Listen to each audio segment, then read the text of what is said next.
Hi there, this is Catherine. Thanks you for listening to my SEO Tips micro podcast.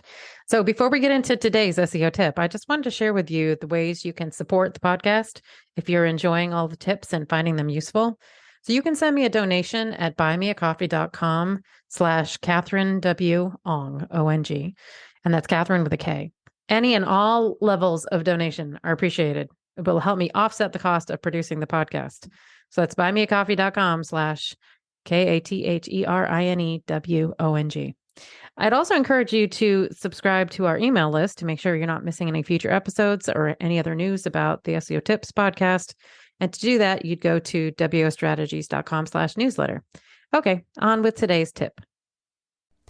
Google has a new YouTube content planning guide. Hello, and thanks for listening to SEO Tips today.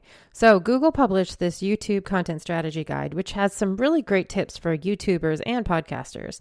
And it starts with finding your why, an approach that I love because it aligns really well with the Google Human Rater Guidelines question, quote, what's the purpose of this page, right?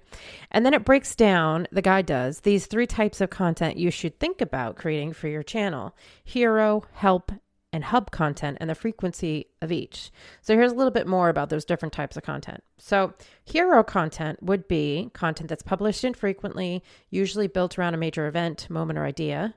It would focus on mass appeal topics that are of interest to the general public at a specific period in time. And the audience would be viewers that are unfamiliar with your organization or your content. Now, the goal for this content would be driving visibility to your overall content at a specific period of time and converting those viewers into long-term subscribers.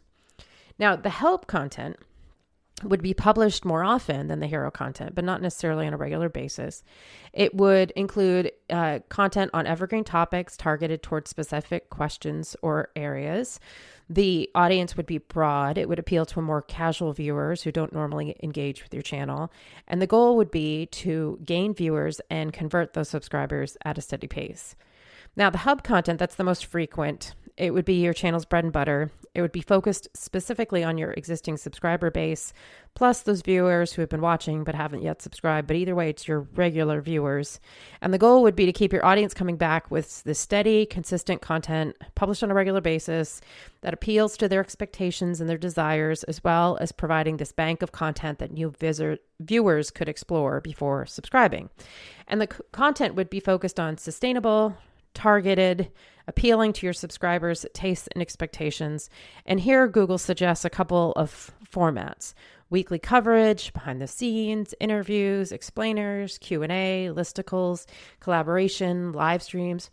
And I just love this breakdown of content, as I don't think brands think about how they should create content with different goals in mind and targeted to the different entertainment focuses of each audience that might come across your channel. I've seen plenty of tips around optimizing your videos to be found in YouTube search, or using your YouTube analytics to figure out what works for your subscribers and then creating more of that, but not this focus on making sure that you're creating content that resonates with brand new people to your channel and to the folks that casually check out your channel but haven't yet subscribed. So that's your tip for today. If you're creating video content or podcast content, think through how you're going to serve those different audiences: the newly landed viewer, the casual viewer, and your subscribers. Thanks for listening. Come back tomorrow for another SEO tip.